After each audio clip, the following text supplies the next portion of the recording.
ጸጉ አቤት ወንድሜ፣ በአርሲ ጉዳይ ምንድነው የሚሰማ ስሜት? እኔ በአርሲ ጉዳይ ያው ሁላችንም ኢትዮጵያውያን ከኢትዮጵያ ውጭ ያለን የክርስትና እምነት ተከታዮች አዝነናል።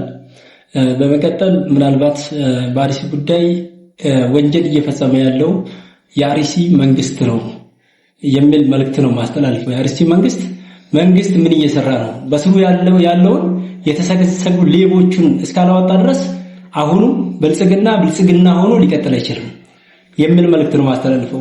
አብይ እነዚህን ከውስጡ ያሉ ሌቦቹን እምነትን እርስ በርስ ለማድረግ የተዘጋጁ ሌቦቹን ማጽዳት መቻል አለበት የሚል መልእክት ነው ያለኝ። ሌላው ምናልባት ከሰላሙ ጋር ተያይዞ አንድም አካባቢ ብቻ አይደለም፣ የሰላሙ ጉዳይ ሁላችንንም ይመለከተናል።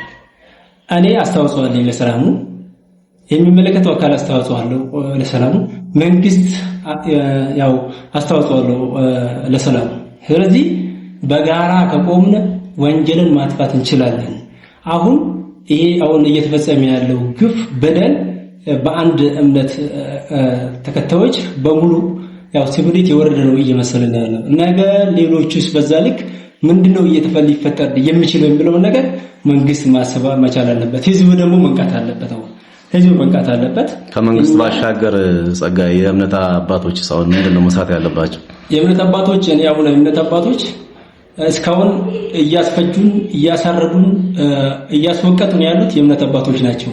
እኔ ጥገኛው ከሁለት በኩል የቆመው የእምነት አባት እኔ ቀጣይ እምነቱን መሪ ይሆናል ብዬ አልልም።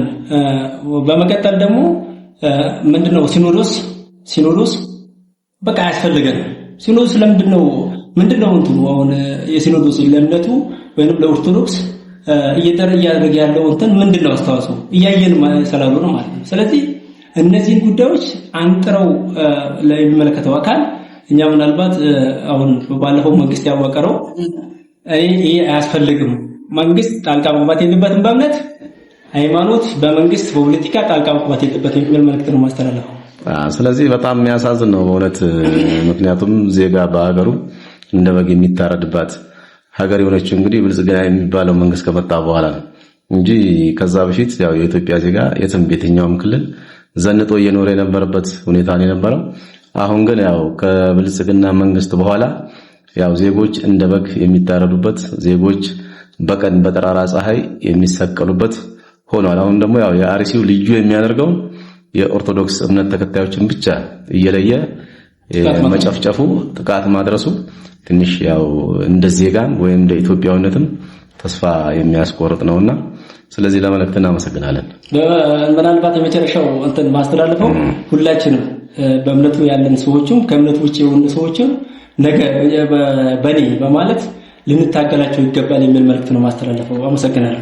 አሁን አንዳንድ ሚዲያዎች ላይ ስታይ ከእምነቱ ውጪ የሆኑ ኡስታዞች፣ የሙስሊም እምነት ተከታዮች በጣም ብዙ ኡስታዞችና መምህሮች ያው እያወገዙ በፌስቡክም በቲክቶክም በዩቲዩብም ብዙ አይቻልም። ስለዚህ በዚህ መልኩ ከቀጠለ ያው መንግስት ራሱ ትኩረት የሚሰጥበት ሁኔታ ነው የሚሆነው። ግን ለዚህ ጉዳይ ኦርቶዶክስ ብቻ ሃይማኖት ተከታይ ብቻ የሆነ የሚታገል ከሆነ ትንሽ አስቸጋሪ ነው የሚሆነው። ስለዚህ በጋራ አሁን እምነቶች መነሳታቸው ደስ የሚል ነገር አለ። በሰውን ሚዲያዎች ላይ እንዳየሁት ትብብሮች አሉ። በዚህ ልክ በተጋጋለ መንፈስ ተነሳስተን ያን ወንጀለኛ ወይንም የመንግስትን ሌቦች ማጥፋት መቻል አለብን የሚል መልእክት ነው እናስተላልፈው። እንግዲህ ያው አቶ ጸጋዬ ለሰጡን ማብራሪያና አስተያየት በጣም ደስ የሚል ነው። ስለዚህ የሚመለከተው አካል ሁሉ ይሄን በማየት በማዳመጥ ለነገሩ ትኩረት ሰጥቶ ሊሰራ ይገባል። እናመሰግናለን።